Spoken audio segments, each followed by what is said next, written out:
नमस्कार साथियों, स्वागत है आपका हमारे YouTube चैनल एकल स्टडी सर्कल में।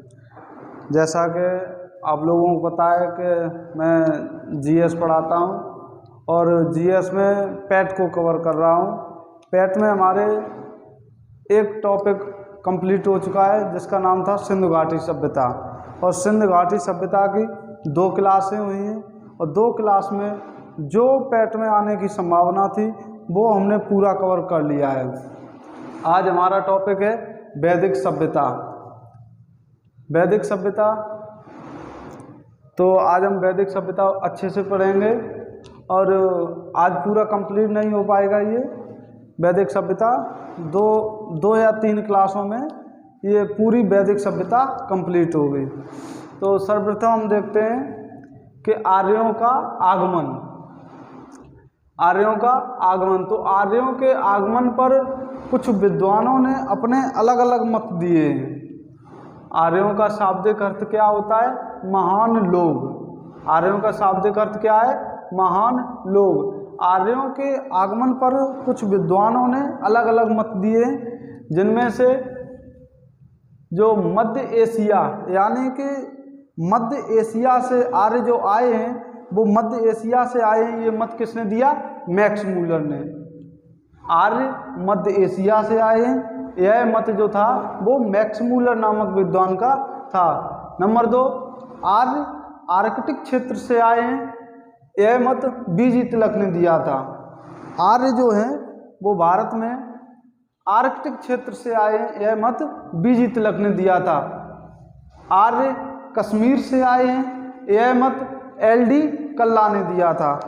आर्यों का जो भारत में आगमन हुआ है वो कश्मीर से हुआ है, यह मत किसने दिया था? तो एलडी कल्ला ने। आर्य ब्रह्मर्षि से आए हैं, यह मत जो दिया था वो गंगानाथ झा ने दिया था। तो जो सर्वमान्य मत है, यानी कि अलग अलग विद्वान होते हैं, अपने अलग अलग मत देते हैं, लेकिन जो सर्वमान्य मत होता है वो एक मत होता है। क्या जो मत है वो सर्वमान्य मत है कि आर्य जो आए हैं वो मध्य एशिया से आकर सप्त सैंधव सभ्यता, सप्त सैंधव प्रदेश में आकर बसे थे। यानी कि भारत के अंदर जो सर्वमान्य मत माना गया है वो मैक्स मूलर का था, और मैक्स मूलर का मत था कि आर्य मध्य एशिया से आकर सप्त सैंधव प्रदेश में आकर बसे। सप्त सैंधव प्रदेश क्या था साथियों? तो सप्त सैंधव प्रदेश यानी कि सिंधु नदी,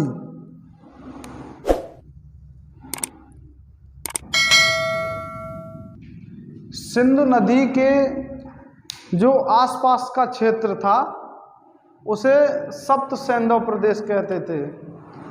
सिंधु नदी के आसपास सिंधु, झेलम, चिनाब, रावी, ये सारी नदियां थीं। तो जो इसके आसपास क्षेत्र था, तो जो आर्य आए थे वो इस क्षेत्र में आकर बसे थे।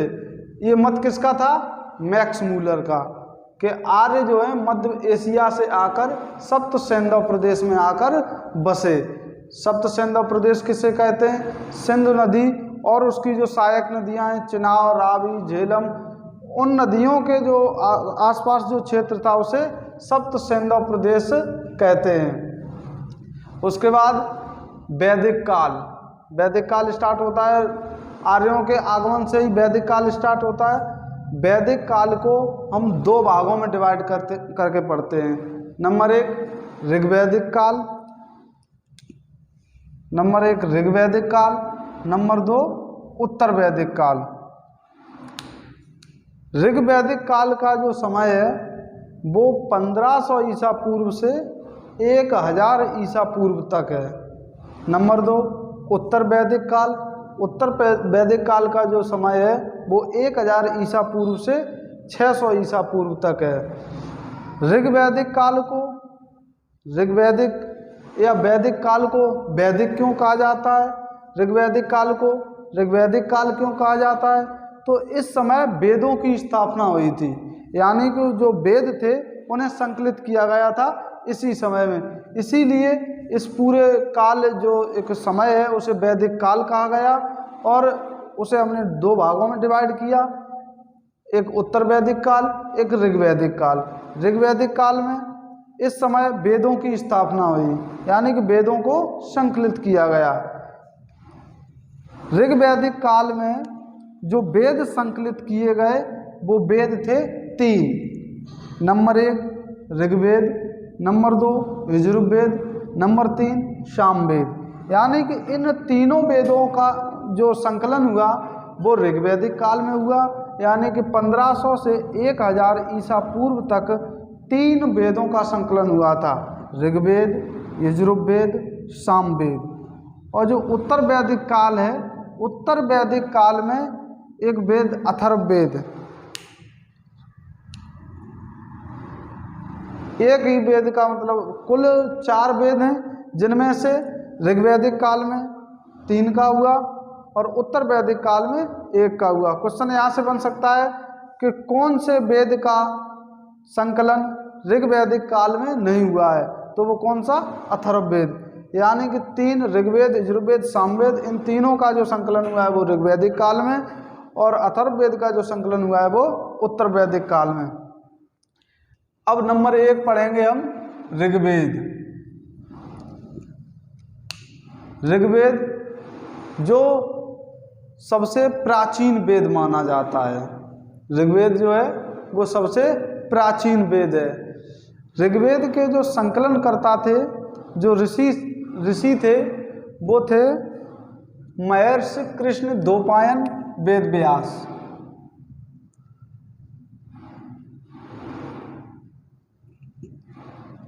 ऋग्वेद सबसे प्राचीन वेद है। ऋग्वेद के जो संकलन करता थे वो थे महर्षि कृष्ण द्वैपायन वेद व्यास। ऋग्वेद के जो उपनिषद हैं वो 2 हैं, एक कौशिकी है, दूसरा ऐत्रेय है। दोबारा देखेंगे, ऋग्वेद सबसे प्राचीन वेद है। ऋग्वेद के उपनिषद जो हैं वो कौशिकी हैं और ऐत्रेय 2 हैं। संकलनकर्ता कौन है? महर्षि कृष्ण द्वैपायन वेद व्यास हैं। जो ऋग्वेद के ब्राह्मण हैं, तो ये जो कौशिकी और ऐत्रेय हैं, ये उपनिषद भी हैं और ब्राह्मण भी हैं।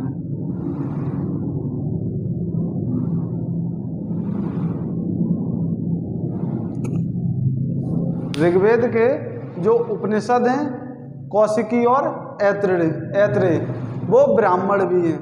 यानी कि अगर क्वेश्चन बने कि ऋग्वेद के ब्राह्मण कौन से हैं, तो 2 हैं, कौशिकी और ऐत्रेय।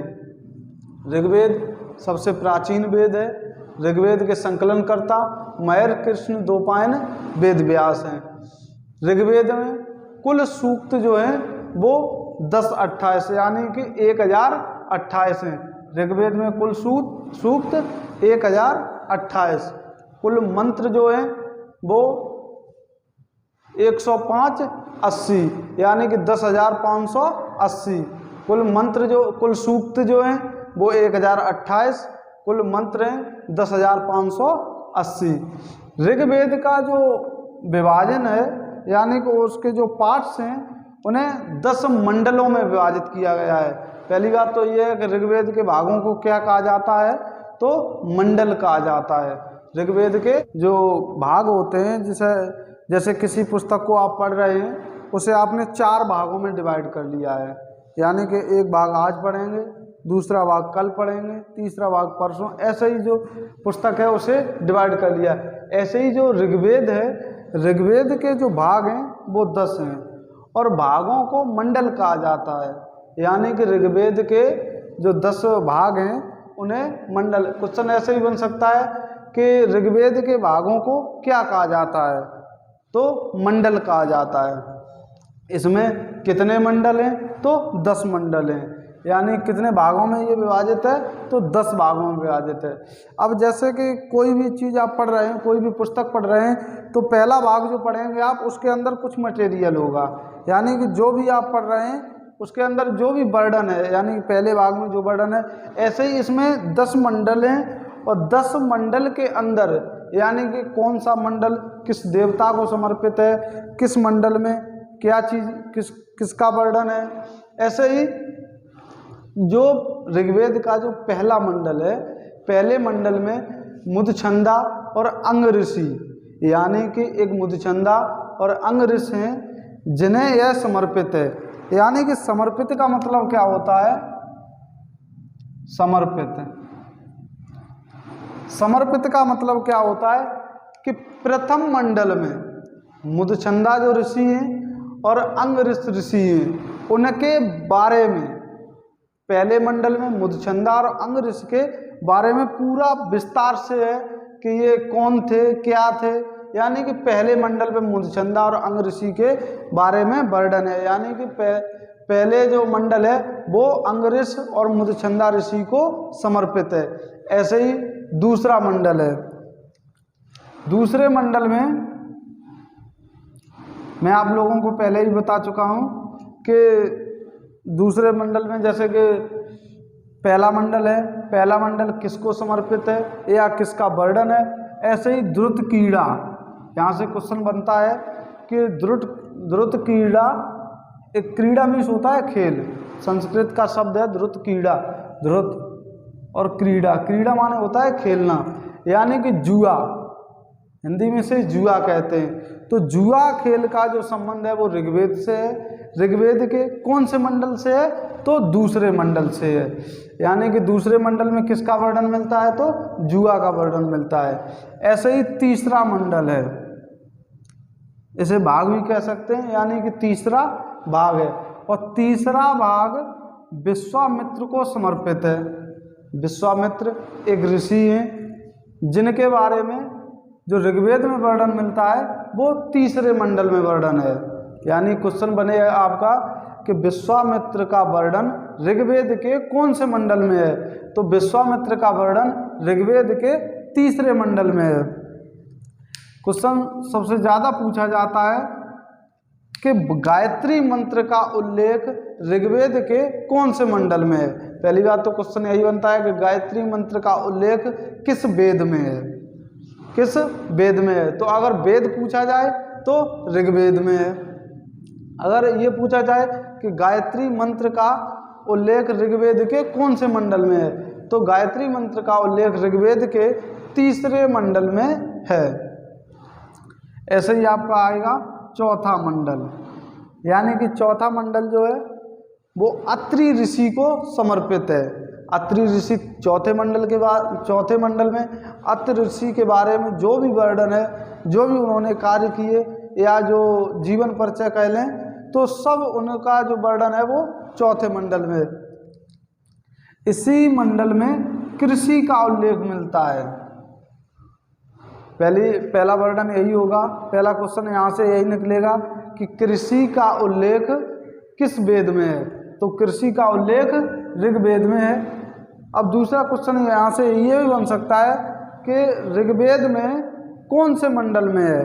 तो ऋग्वेद में चौथे मंडल में है, यानी कि कृषि का उल्लेख ऋग्वेद के कौन से मंडल में है? तो चौथे मंडल में है। ऐसे ही पांचवा भाग आएगा, नंबर है पांचवा और छठवां, यानी कि पांचवा और छठवां मंडल, इन दोनों में देवताओं का वर्णन है।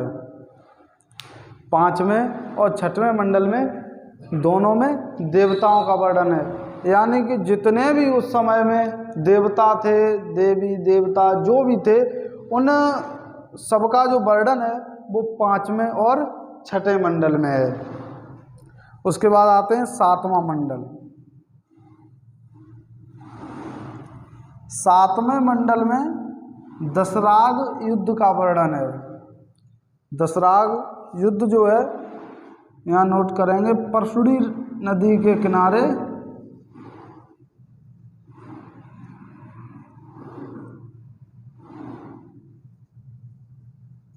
परशुड़ी नदी के किनारे यह युद्ध हुआ था। इसमें एक तरफ थे राजा सुदास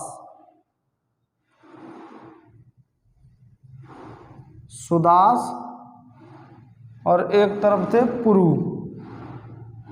दो किनारों पर हमने बना दिए ये, इससे आप समझ लेंगे। एक तरफ थे सुदास और एक तरफ थे पुरु।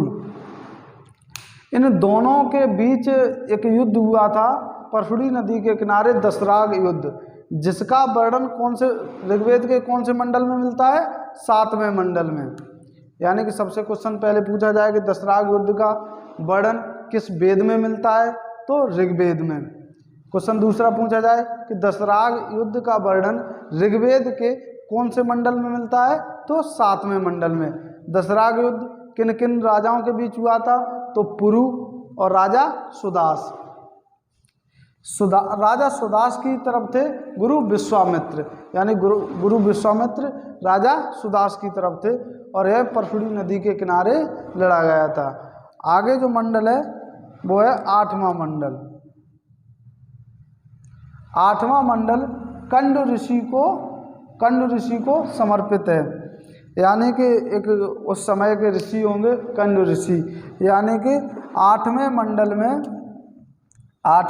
में जो वर्णन है वो कंड ऋषि के बारे में, उनके जीवन के बारे में, जो भी उन्होंने काम किए उनके बारे में 8वें मंडल में वर्णन है।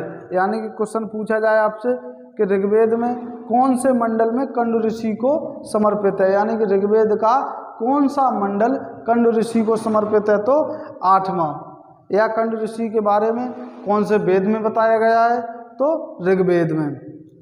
इसी में एक और इम्पोर्टेंट है कि इसी में विदुषी महिलाओं का उल्लेख हुआ है। यानी कि विद्वान का जो विलोम शब्द है, यानी कि स्त्रीलिंग कह लें आप, स्त्रीलिंग कहेंगे, विद्वान का स्त्रीलिंग होता है विदुषी। यानी कि जो पुरुष होते हैं, जो ज्ञानी पुरुष होते हैं उन्हें विद्वान कहा जाता है, और जो ज्ञानवान महिलाएं होती हैं उन्हें विदुषी कहा जाता है। तो जो उस समय की विदुषी महिला, यानी कि जो ज्ञानवान महिलाएं थी वो प्रमुख महिलाएं हैं अपाला, घोषा और बिंबा। अपाला, घोषा और बिंबा विदुषी महिलाएं थीं। इन महिलाओं का वर्णन 8वें मंडल में मिलता है। किस वेद के? तो ऋग्वेद के।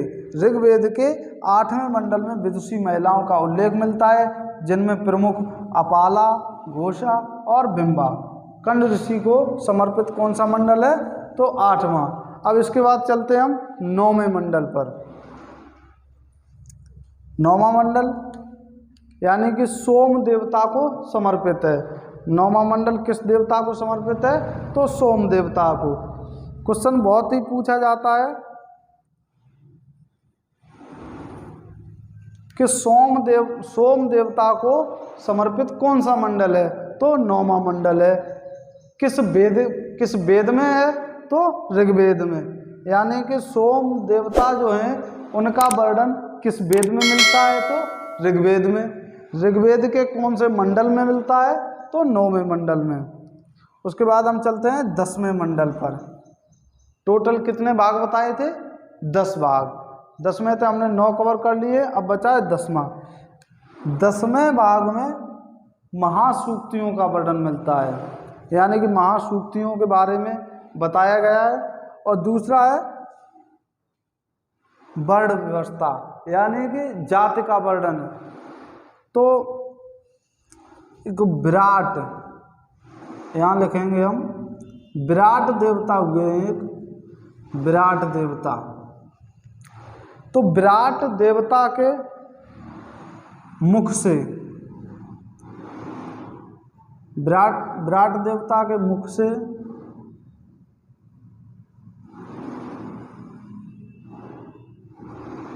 भुजाओं से,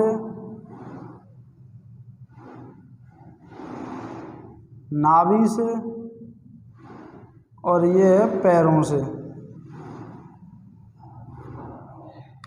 यानी कि 10वां मंडल है। 10वें मंडल में महासूक्तियों का वर्णन है, बड़ व्यवस्था का वर्णन है।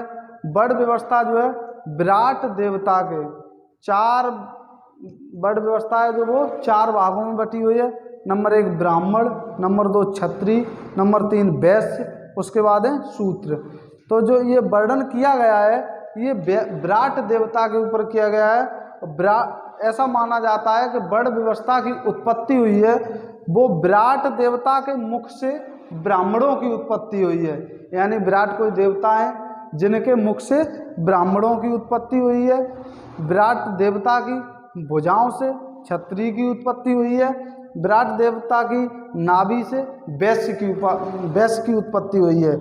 और विराट देवता के पैरों से शूद्र की उत्पत्ति हुई है। यानी कि क्वेश्चन आपके एग्जाम में बने कि वर्ण व्यवस्था का उल्लेख ऋग्वेद के कौन से मंडल में है, तो 10वें मंडल में है। क्वेश्चन यहाँ से अगर ज़्यादा अंदर से गहराई से क्वेश्चन पूछता है तो ये पूछता है कि विराट देवता के किस अंग से ब्राह्मण की उत्पत्ति हुई है। ऐसे ही क्वेश्चन पूछेगा कि भुजाओं से किसकी उत्पत्ति हुई है, नाभि से किसकी उत्पत्ति हुई है, पैरों से किसकी उत्पत्ति हुई है। तो पैरों से शूद्र की, नाभि से वैश्य की, भुजाओं से क्षत्रिय की और मुख से ब्राह्मण की हुई है। ऋग्वेद हमारा पूरा कंप्लीट हो चुका है। अब चलते हैं सामवेद की तरफ। सामवेद का शाब्दिक अर्थ होता है गायन, यानी कि जिस वेद में संगीत के बारे में बोला गया हो उसे कहते हैं सामवेद। सामवेद के अंदर यानी आप मान सकते हैं कि पूरा संगीत के बारे में ही उसमें वर्णन किया गया है। जैसा कि हमने यहाँ लिखा है कि सामवेद का अर्थ है गायन। इसे संगीतमय वेद भी कहा जाता है। मैंने आपको बताया है कि सामवेद के अंदर संगीत के बारे में वर्णन है, तो इसीलिए इसे संगीतमय वेद कहा जाता है। इसमें 7 सुरों का वर्णन है। आपने जो संगीत में बड़े बड़े कलाकार होते हैं, सिंगर होते हैं, जो वो इन्हीं ध्वनियों पे चलकर सिंगिंग करते हैं। तो इसमें 7 सुरों का वर्णन है, जिसमें सा, रे, गा, मा, पा, धा, नी। यानी कि सामवेद में आपसे पूछ लेगा कि 7 संगीत के जो 7 स्वर हैं उनका वर्णन किस वेद में है, तो सामवेद में। सामवेद में मंत्रों की संख्या 1549 है। सामवेद में क्वेश्चन बन सकता है। क्वेश्चन यहाँ से अब पुराना हो चुका है ये कि कुल ऋग्वेद में कितनी सूक्तियाँ, ये क्वेश्चन पुराने हो चुके हैं। इसीलिए सामवेद से क्वेश्चन उठा सकता है कि कुल मंत्र सामवेद में कुल कितने मंत्र हैं, तो 1549 हैं। लेकिन इसमें इसके यानी कि सामवेद के स्वयं के सिर्फ और सिर्फ 75 यानी कि 75 ही मंत्र हैं। बाकी जो शेष मंत्र हैं वो इसने ऋग्वेद से लिए हैं। यानी कि ऋग्वेद के स्वयं मंत्र यहाँ पर व्यवस्थित हैं। यानी कि इसके स्वयं के 75 हैं और बाकी इसने ऋग्वेद से लिए। इसीलिए इसे ऋग्वेद आधारित वेद भी कहा जाता है। यानी कि इसके स्वयं के 75 वेद हैं, 75 मंत्र हैं और बाकी शेष इसने, देखिए आप, अधिकतर इसने ऋग्वेद से लिए हैं। इसीलिए इसे ऋग्वैदिक वेद भी कहा जाता है। आगे देखेंगे सामवेद के उपनिषद। तो सामवेद के उपनिषद 2 हैं। नंबर 1 जैमिनी और नंबर 2 छांदोग्य उपनिषद। जैमिनी उपनिषद और छांदोग्य उपनिषद।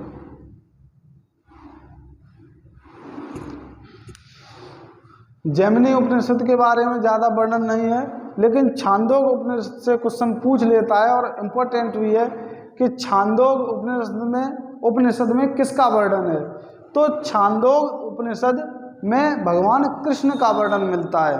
छांदोग्य उपनिषद में भगवान कृष्ण का उल्लेख मिलता है, जिनके बारे में उल्लेख मिलता है कि वासुदेव के पुत्र और घोर अंगऋष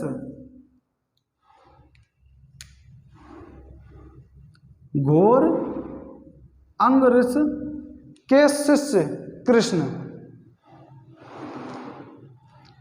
घोर अंगऋष के शिष्य कृष्ण, ऐसे इनका उल्लेख मिलता है।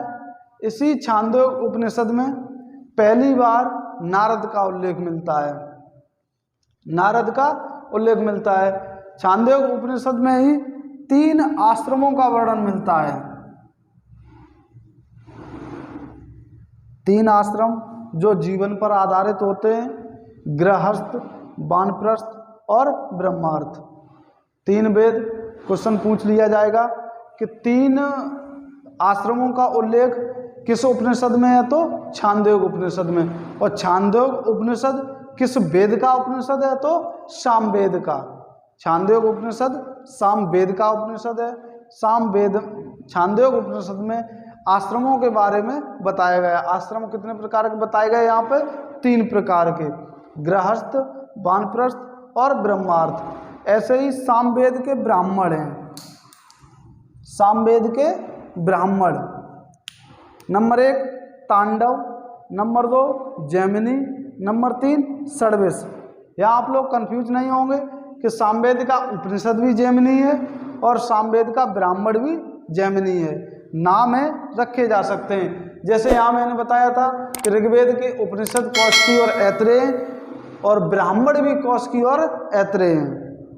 ऐसे ही यहाँ पे सामवेद के ब्राह्मण तांडव, जैमिनी और षड्विश। तांडव जो सामवेद के ब्राह्मण यानी कि तांडव जो ब्राह्मण है उसके 25 भाग हैं। कितने भाग हैं? 25 भाग हैं। 25 भागों के होने के कारण इसे पंचविश भी कहा जाता है। यहाँ से क्वेश्चन बनता है कि सामवेद का वह ब्राह्मण जिसे पंचविश कहा जाता है तो उसका नाम क्या है? तांडव। नंबर 2 जैमिनी, नंबर 3 है षड्विश। यानी कि षड्विश से क्वेश्चन बनेगा कि महाब्राह्मण यानी कि ब्राह्मणों का ब्राह्मण, वह सामवेद का वह कौन सा ब्राह्मण है जिसे ब्राह्मणों का ब्राह्मण यानी महाब्राह्मण कहा जाता है, तो उसका नाम है षड्विश। उसका क्या नाम है? षड्विश। आप लोग इसे अच्छे से देख लें एक बार, और जो लोग स्क्रीनशॉट लेना चाहते हैं वो स्क्रीनशॉट ले लें।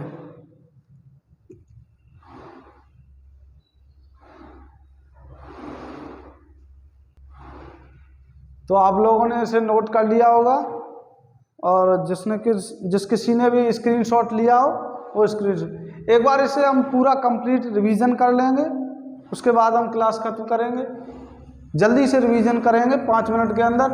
आर्य, आर्य मीन्स आर्यों का शाब्दिक अर्थ। मान लो जो आर्यों का आगमन हुआ, कौन से विद्वान ने क्या मत दिए, यानी कि आर्य मध्य एशिया से आए, मैक्स मूलर ने कहा। आर्य आर्कटिक क्षेत्र से आए, बीजी तिलक ने कहा।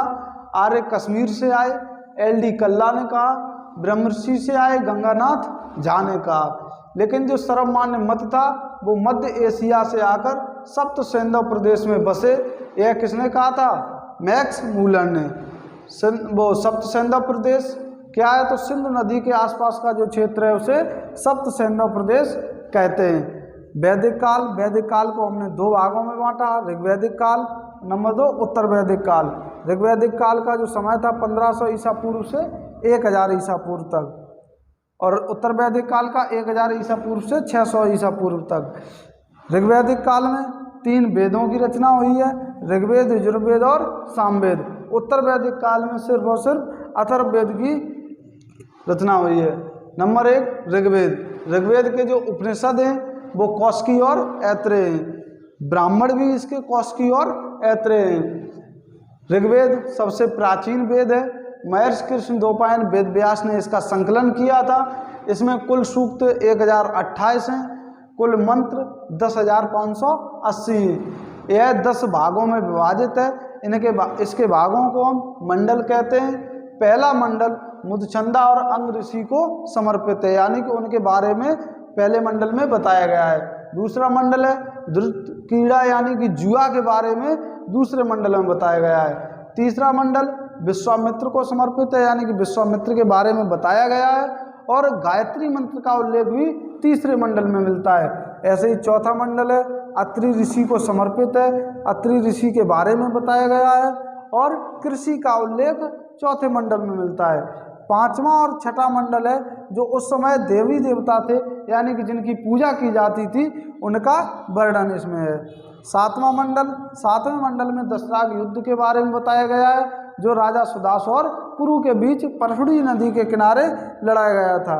आठवां मंडल कंड ऋषि को समर्पित है, उनके बारे में बताया गया है। और इसमें विदुषी महिलाओं का भी उल्लेख है। विदुषी महिलाओं में प्रमुख जो महिलाएं थीं अपाला, घोषा और बिंबा, ये उस समय की प्रमुख विदुषी महिलाएं थीं, यानी कि ज्ञानवान थीं। उसके बाद 9वां मंडल है जो सोम देवता को समर्पित है।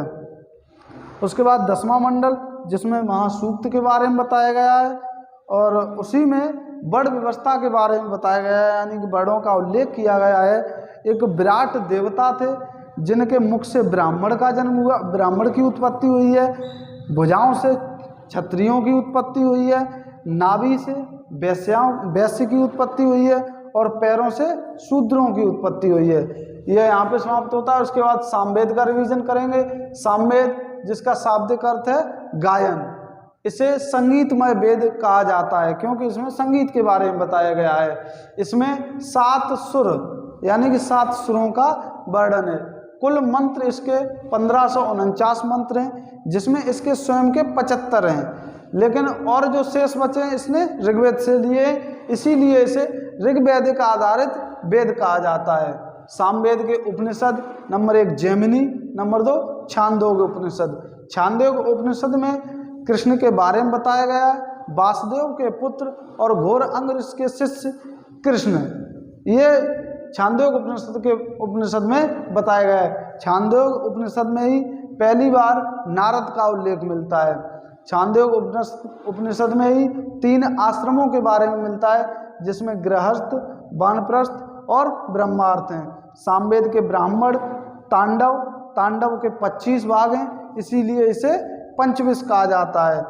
दूसरा ब्राह्मण है जैमिनी और तीसरा ब्राह्मण है षड्विश। षड्विश को महाब्राह्मण कहते हैं, यानी कि ब्राह्मणों का ब्राह्मण होता है महाब्राह्मण। महाब्राह्मण किसे कहते हैं तो षड्विश को। आपने अच्छे से रिवीजन किया होगा। तो अगर आप लोगों को हमारी क्लास पसंद आ रही हो तो हमारी क्लास को लाइक करें एंड आपसे गुजारिश है कि सब्सक्राइब करें हमारे चैनल को और बेल आइकन भी दबाएं और लोगों को ज़्यादा से ज़्यादा लोगों को शेयर करें। थैंक्स, धन्यवाद।